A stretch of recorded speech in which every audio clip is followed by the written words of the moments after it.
ஜெபம் செய்வோம். அன்பு இரக்கமுள்ள தகப்பனே, மனமகிழ்ச்சியான இந்த வேலைக்காக நன்றியோடு ஸ்தோத்திரிக்கிறோம். நாங்கள் நிற்பதும் நிர்மலமாக நிற்பதும் கர்த்தருடைய கிருபையே. நம்முடைய இரக்கங்களுக்கு முடிவில்லை, அவை கால தூரம் புதிதாக இருக்கிறதுக்காய் ஸ்தோத்திரம். கடந்த வாரம் முழுவதும் எங்களை கணின் மணியை போல காத்தீர். எங்கள் தேவைகளை அவ்வப்போது சந்தித்தீர். விக்கினங்கள், வாதைகள், வேதனைகள், வறுமைகள் நேரிடாதபடிக்கு, மரண கட்டுகள் சூழ்ந்து கொள்ளாதபடிக்கு, வியாதியின் அந்த கொடூரம் எங்களை தாக்காதபடிக்கு எங்கள் கிருபியாய் காத்தீரே. நன்றியோடு ஸ்தோத்திரிக்கிறோம். தகப்பனை போல, தாயை போல, நல்ல சகோதரனை போல, நல்ல மேய்ப்பனை போல எங்களை நடத்தினீர். நமக்கு ஸ்தோத்திரம். மனாந்திரத்திலே நாங்கள் இருக்கும் பொழுது நீர் எங்களோடு கூட இருந்தீர். நாங்கள் ஆறுகளை கடக்கும் பொழுது அது எங்கள் மேலே புரளவில்லை. அக்னியில் நடக்கும் பொழுது நாங்கள் வேகாதிருந்தோம். கர்த்தாவே, அப்படி ஒரு கிருபை எங்களுக்கு தந்து ஆசீர்வதித்து வருகிற கிருபை காமி ஸ்தோத்திரிக்கிறோம். இந்த வேளையிலும் கூட எங்களை தாழ்த்தி உங்களை கரத்தில் ஒப்படைக்கிறோம். இந்த நாளை ஆசீர்வதியும். இந்த நாளிலுடைய செய்தி எங்களுக்கு ரொம்ப ஆசீர்வாதமாக இருக்க உதவி செய்யும். இயேசுவின் நாமத்தில் ஜெபிக்கிறோம் நல்ல பிதாவே, ஆமென். ஏசப்பா, உங்கள் நாமத்தில் அற்புதங்கள் நடக்குது, பேய்கள் ஓடுது, நோய்கள் தீருது. இது ஒரு பழைய பாடல். என்னோடு சேர்ந்து நீங்களும் பாடலாம். ஏசப்பா, உங்கள் நாமத்தில் அற்புதங்கள் நடக்குது. ஏசப்பா, உங்கள் நாமத்தில் அற்புதங்கள் நடக்குது. பேய்கள் ஓடுது, நோய்கள் தீருது, பாவங்கள் பறந்தோடுது. பேய்கள் ஓடுது, நோய்கள் தீருது, பாவங்கள் பறந்தோடுது. உங்க வல்லமைகள் குறைந்து போவதில்லை, உயிர்த்தெழுந்த மகிமை மாறவில்லை. உந்த வல்லமைகள் குறைந்து போகவில்லை, உங்க உயிர்த்தெழுந்தல் மகிமை மாறவில்லை. துன்பங்கள், துயரங்கள், வியாதிகள், வறுமைகள் வந்தாலும் என் இயேசு குணமாக்குவார்.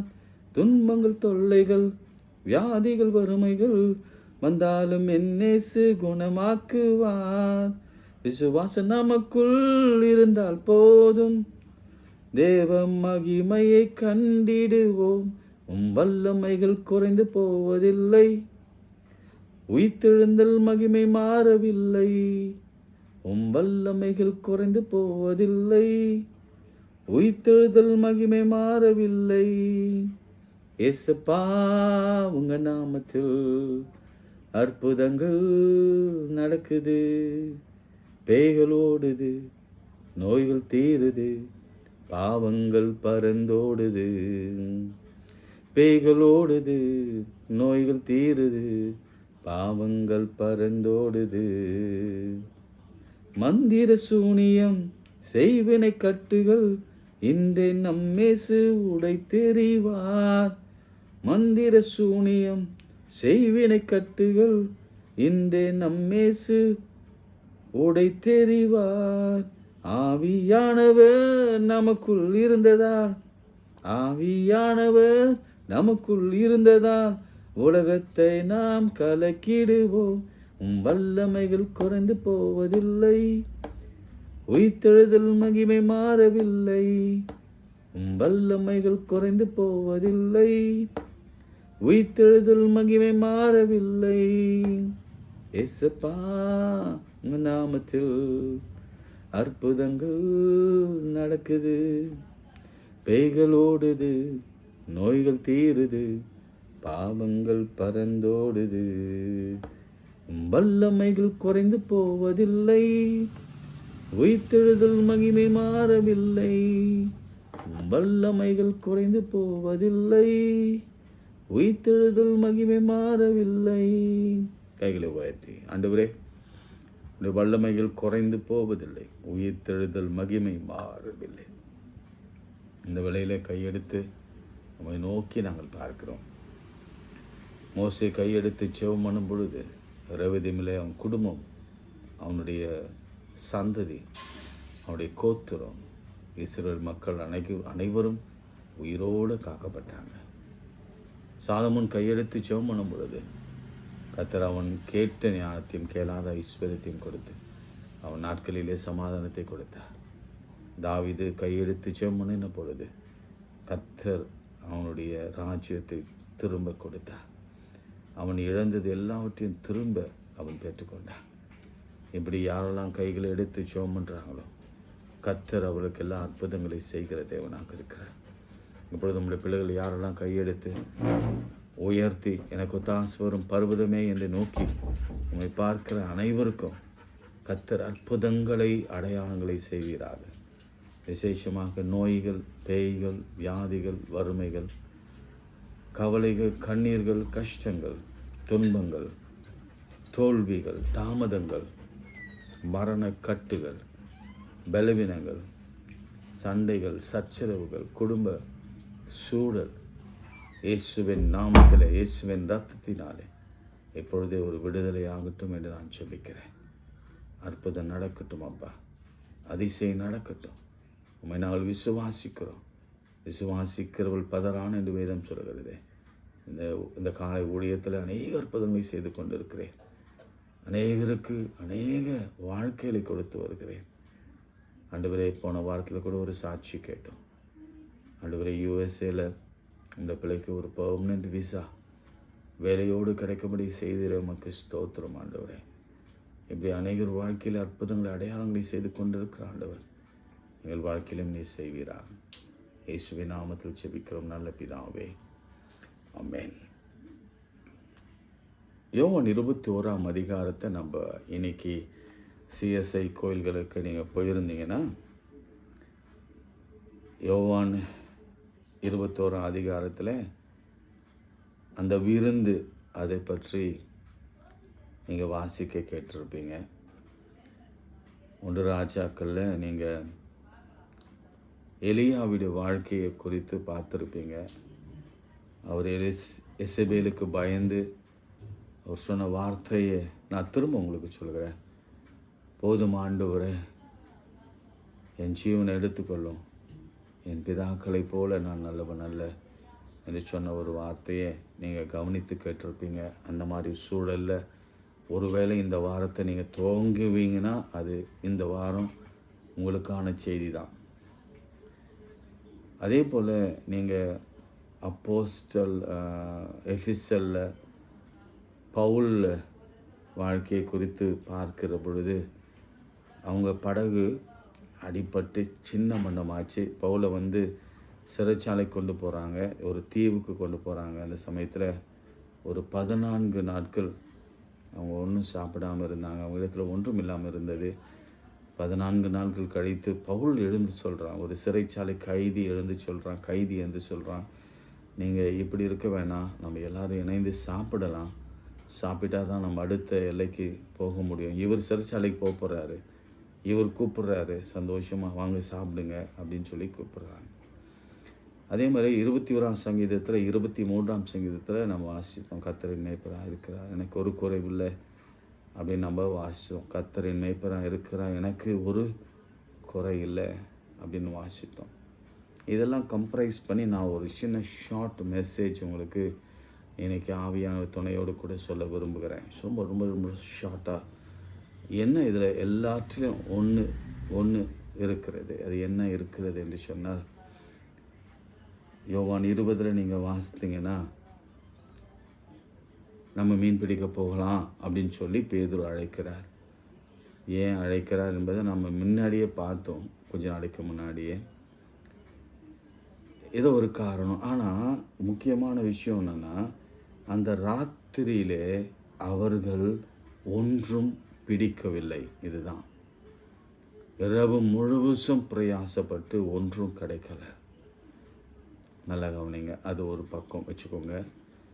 நம்ம எவ்வளவு தான் பிரயாசப்பட்டாலும், எவ்வளவு ஜெபித்தாலும், எவ்வளவு உபவாசித்தாலும், எவ்வளவு வேதம் வாசித்தாலும் நமக்கு ஒன்றுமே அகப்படலை என்ற ஒரு சூழலில் நீங்கள் நிற்கிறீங்களா? எனக்கு அப்படி ஒரு அனுபவம் நான் கடந்து வந்தேன்.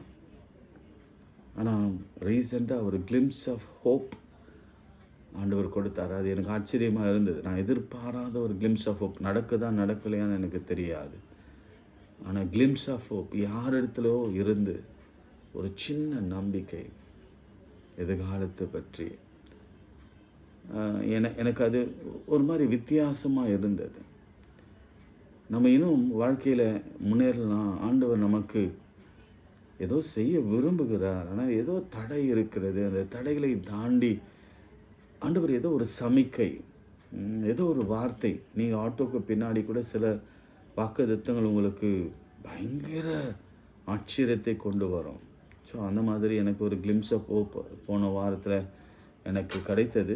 மனதில் கொஞ்சம் தைரியமும் வந்தது. இருந்தாலும் சூழ்நிலை என்னென்னா, எவ்வளவு பிரயாசப்பட்டும் ஒன்றும் கிடைக்கல. இப்போது எலியாவை எடுத்துக்கொள்ளலாம். வைராக்கியம், அவனை மாதிரி வைராக்கியம் உள்ள ஒரு தீர்க்கதரிசியை பார்க்கவே முடியாது. எவ்வளோ தைரியமாக சொன்னான் தெரியுமா? எத்தனை நாட்கள் 2 நினைவுகளாக குந்தி குந்தி நடப்பீங்க, ஒன்று பாகாலா அல்லது கர்த்தரா, யாரை சேவிக்க போகிறீங்க? பாகால்னா பாகாலை சேவிங்க, கர்த்தர்னா கர்த்தரை சேவிங்க அப்படின்னு சொல்லிட்டு கிட்டத்தட்ட 350 பாகால் தீர்க்கதரிசிகளை, 350 450 நீங்கள் தான் எனக்கு எழுதணும். உடனே இமீடியட்டாக எழுதுங்க, கன்ஃபியூஸ் ஆகிட்டேன். நம்ம திரும்பியும் படிக்கணும், வேதத்தை வாசிக்கணும். 350 தான் 450, அது எளிமையாக எப்படி புரிஞ்சுக்கொள்ளலாம் அப்படின்னு சொல்லி நீங்கள் யோசிங்க. பாகால் தீர்க்கதரிசியை வெட்டி போட்டவன், அடுத்த நாள் தீர்க்கதரிசியை வெட்டி போட்டவனே எசபேல் சொல்கிறாங்க, அவன் தலையை நான் எடுக்க போகிறேன். அதுக்கு முன்பே காற்றே வராதபடிக்கு, மழையே வராதபடிக்கு, பனியே பெய்யாதபடிக்கு அவன் வானத்து மதகுகளை அடைத்தான். அவ்வளோ வைராக்கியமான ஊழியக்காரன். ஆனால் அவன் வாழ்க்கையில் ஒரு நேரம் வந்த பொழுது அவன் சொன்னான், ஆண்டவரை போதும், ஆண்டவரை என் ஜீவனை எடுத்துக்கொள்ளும், என்னுடைய பிதாக்களை பார்க்கலாம், மோசையை பார்க்கலாம். அவன் தான் யாரை மென்ஷன் பண்ணுறாருன்னா மோசே. அது உங்களுக்கு ஒரு இன்ஸ்ட்ரக்ஷன் மாதிரி, உங்களுக்கு ஒரு பைபிள் ஸ்டடி மாதிரி. மோசே மாதிரி நான் ஒன்றும் நல்லவன் கிடையாது. ஆனால் மோசே ஒரு 24 லட்சம் பேர் அவர் அழைத்து கொண்டு வந்தார். அவரை மாதிரி ஒரு ஊழியக்காரன் இந்த உலகத்தில் பார்க்க முடியாது. இவங்க என்ன பண்ணுறாங்க, மனுஷங்க, அப்போது இருந்த எலியாவோடு இருந்த மனுஷங்க, நீ மோச மாதிரிலாம் ஒன்றும் பெரிய ஆள் இல்லை, ஆரோன் மாதிரிலாம் ஒன்றும் இல்லை, நீ சாதாரணவன் தான், நீ ரொம்ப எளிமையானவன் தான் அப்படின்னு சொல்லி அவனை கீழ்த்தரமாக பேசும்பொழுது அவன் சொன்னான், இல்லை நான் மோசே மாதிரி இல்லை.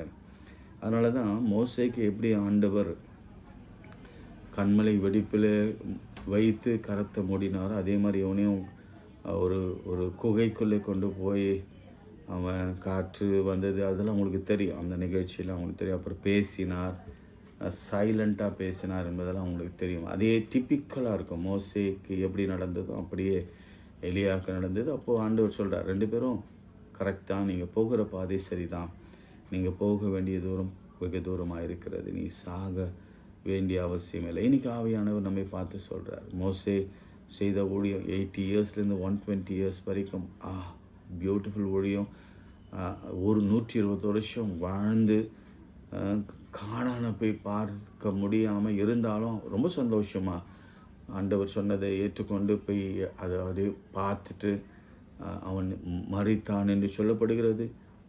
கர்த்தரே அவனை அடக்கம் பண்ணினான்னு சொல்லப்படுகிறது. ஆனாலும் மறுரூப நிகழ்ச்சியில் மோசே, எலியா மற்றும் இயேசு கிறிஸ்து தோன்றினார். எவ்வளோ ரிசம்பிளன்ஸ் பாருங்களேன். ஸோ கர்த்தர் அப்படி உங்களை மோசே போல மாற்ற விரும்புகிறார். நிறைய ஹியூமிலேஷன் சந்தித்தான் மோஸ்லே. 40லேருந்து 80 வயது வரைக்கும், 80லேருந்து 120 வயசு, அந்த முறுமுறுப்பு இருக்குல்ல, அவ்வளோ பிரச்சனைகளோடு கூட அவன் வாழ்ந்தான். பிரச்சனை இல்லாத உலகமே இல்லை, உலகத்தில் நாம் வாழவும் முடியாது. இன்னொரு விஷயம், அது அதே மாதிரி எலியா பார்க்குறோம். ஆண்டவர் சொன்னார், நீ இப்போ ஒரே ஒரு போஜனத்தின் பலத்தினால 40 நாட்கள் இரவும் பகலும் நடந்து ஒரே என்னும் பருவதம் மட்டும் நடந்து போனான். ரெண்டுமே அப்படி தான் ஈக்குவலாக இருக்கும். நீங்கள் பார்த்தீங்கன்னா மோசேக்கும் அதுக்கும் ரெசம்பிளன்ஸ் இருக்கும். ஒரு நாள் வேணால் நம்ம ட்ரை பண்ணி பார்க்கலாம், இந்த ரெண்டுத்தையும் கம்பேர் பண்ணி ஸ்டடி பண்ணி பார்க்கலாம். அண்டு இப்போது பார்க்கலாம், இப்போது இந்த இப்போ சீஷருக்கு வரலாம். பேதுரு போகிறாங்க, முழுதும் கஷ்டப்படுறாங்க, ஒன்றும் இல்லை. இதில் சில வார்த்தைகள் பாருங்களேன். இயேசு அவர்களை நோக்கி, பிள்ளைகளே புசிக்கிறதுக்கு ஏதாகிலும் இடத்தில் உண்டா என்றார். அதற்கு அவர்கள் ஒன்றும் இல்லை என்றார்கள். பாருங்கள், ஒன்றும் இல்லை. இன்றைக்கி நம்முடைய நிலைமை அதுதான், ஒன்றும் இல்லாத ஒரு சூழ்நிலை. இன்றைக்கி அதை சொல்லிவிட்டு நான் ஜெபிக்கிறேன். ஒன்றும் இல்லை. எலியா கூட ஒரு முறை ஆண்டவர் சொன்னார், நீ சாரிபாத்துக்கு போன்னு சொன்னார். போகும்பொழுது அந்த ஒரு விதவையை பாரு அப்படின்னு சொன்னார். அந்த விதவையை பார்த்த பொழுது அவள் சொன்ன வார்த்தை, எங்களிடத்துல கொஞ்சம் தான் இருக்குது, அதுக்கு மேலே ஒன்றுமே இல்லை. 2 விறகு வைத்து சமைத்து நாங்கள் 2 பேரும் ஒரே வேலையை சாப்பிட்டு சாக போகிறோம். எல்லாத்தையும் நீங்கள் பார்த்தீங்கன்னா ரொம்ப இறுதியான ஒரு நிலைமை, ஃபைனல் ஸ்டேஜ்னு சொல்லுவாங்க. பஞ்சத்தின் கொடுமை, கடைசி கட்டம், அவ்வளோதான். ஒரே வேலை சாப்பாடு தான் முடிய போகுது, ஒன்றும் இல்லை என்று சொன்னார். நான் 3 காரியத்தை நான் சொல்லி நான் ஜெபிக்கிறேன். அதே மாதிரி எலிசா தீர்க்கதரிசி சமயத்தில்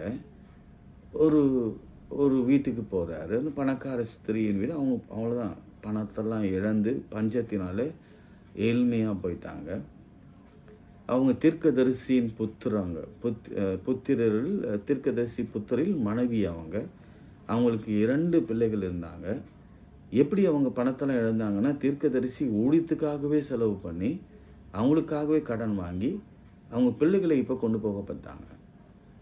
அதனால் அவங்க தீர்க்கதரிசியத்தில் சொல்கிறாங்க, நாங்கள் இந்த மாதிரி கடவுளுக்காக வேலை செய்தோம், எங்கள் வீட்டுக்காரர் கடவுளுக்காக கொடுத்தாரு, ஜீவனே கொடுத்தாரு, இப்போ நாங்கள் அனாதையாக நிற்கிறோம், எங்கள் 2 பிள்ளைகளுக்கும் ஒன்றும் இல்லை அப்படின்னு சொல்லும் பொழுது ஆண்டவர் அவங்கள கொண்டு சொல்கிறாரு, எலிசாவை கொண்டு அவங்கள கொஞ்சம் பாத்திரம் வாங்க சொல்லு. பக்கத்தில் எல்லா வீட்டிலும் பாத்திரம் வாங்கி வீட்டை நிரப்பி அதில் கொஞ்சம் எண்ணெய் இருந்தது. அந்த கொஞ்சம் எண்ணெய் எடுத்து எல்லா பாத்திரத்திலையும் வார்த்த பொழுது முழு பாத்திரம் நிறைந்தது. அவங்க இடத்துல இன்னும் இல்லை, ஒன்றும் இல்லை, கடன் மாத்திரமே. பிள்ளைகள் அடிமைகளாக போகிறாங்க. பிள்ளைகளை மாறி கவலை வேறு. அடிமைகள்ன்றது சாதாரண விஷயம் இல்லை, கொஞ்ச நாட்கள்லாம் இல்லை, கிட்டத்தட்ட ஆண்டுகளாக இருக்கும். குறைந்தது 6 ஆண்டுகள், 7வது ஆண்டு விடுதலை ஆக்கணும். சிலர் அந்த கடனுக்கு ஏற்ப 40 ஆண்டுகள் கூட சிலர் அடிமைகளாக அவங்க காதுகளை குத்தி காலில் ஒரு செயினை போட்டு ஒரு அடையாளமாக மாற்றி அவங்கள அடிமையாக வைத்திருப்பாங்க. பிரியமானவர்களே, அப்படி ஒரு நிலைமை. கணவனை இழந்த ஒரு ஊழியக்காரனின் மனைவி, 2 குழந்தைங்க கடனில். முதல்ல பார்த்தோம், பஞ்சத்தில் ஒன்றுமே இல்லாத ஒரு குடும்பம், அதுவும் ஏழை சிங்கிள் மதர், ஒரு மகன், ஒன்றுமே இல்லாத ஒரு குடும்பம். 3வது ஒரு காரியத்தை சொல்லிவிட்டு நான் ஜெபிக்கிறேன். ஒரு கல்யாணத்துக்கு ஆண்டவர் போகிறார். அப்போது அந்த வீட்டில் அம்மா சொல்கிறாங்க, இயேசுவின் அம்மா, இங்கே திராட்சரசம் குறைந்திருக்கிறது. சங்கீதத்தில் நம்ம வாசித்தோம், கர்த்தரை மேய்ப்பராக இருக்கிற எனக்கு ஒரு குறை இல்லை. இந்த குறைந்த போது திருமணத்துக்காக நான் பேசுகிறேன். இன்றைக்கி நிறைய பேருடைய வாழ்க்கையில் இதுதான் ஒரு குறையாக இருக்குது. அன்றைக்கி கூட நான் ஒருத்தரோட பேசும்பொழுது, நியரிங் 30 ஐயா ஜெபம் பண்ணுங்க, 31, 32 பிள்ளைகளுடைய நிலைமை, ஆண் பிள்ளைகளுடைய நிலைமை வேறு மாதிரி இருக்குது, பெண் பிள்ளைகளுடைய எதிர்பார்ப்பு வேறு மாதிரி இருக்குது, ஆண் பிள்ளைகளுடைய எதிர்பார்ப்பு வேறு மாதிரி இருக்குது, அந்த கமிட்மெண்ட் இல்லை, அந்த அன்பு இல்லை, எப்படி கனெக்ட் பண்ணுறதுன்னு தெரியல. எத்தனையோ பார்க்குறாங்க, மேட்ரிமோனி பார்க்குறாங்க, ஒன்றும் இல்லை, பண ஆசை, வரதட்சணை, இதுதான் பிரதானமாக இருக்குது. வேலை, வெளிநாட்டு வேலை, குடும்பத்தை பார்த்து என்னமோ நடக்குது, ஆனால் திருமணம் நடந்த மாதிரி தெரியல. நிறைய இடங்களில் நான் பார்க்குறேன், ஆலயத்தில் நான் பார்க்குறேன், நிறைய போகிற ஆலயங்களை பார்க்குறேன். நல்ல குடும்பம்தான், பக்தியான குடும்பம் தான், வேதத்தை நேசிக்கிற குடும்பம், வேதத்தை சுமக்கிற குடும்பம், பைபிள் உமனாக இருக்கிறாங்க, அந்த மாதிரி லேப்ரிச்சராக இருக்கிறாங்க. நிறைய ஊழியக்கார குடும்பத்தில் எப்படி ஒரு பிரச்சனை இருக்குது, இது எங்கேருந்து வருதுன்னு எனக்கு புரியல. பிசாசு கொண்டு வருகிற ஒரு பெரிய சோதனை போராட்டமாக இருக்கிறது. அதனால தான் அந்த பாட்டை நான் பாடினேன். ஏசப்பா, உங்கள் நாமத்தில் அற்புதம் நடக்கும், பேய்கள் ஓடும், நோய்கள் தீரும், பாவங்கள் பறந்தோடும். குறைவு, அங்கே வெறும் கச்சாடி, வெறுமையே இருந்தது, ஒன்றுமே இல்லாமல் இருந்தது. ஆண்டவர் அதை நிரப்ப சொன்னார்.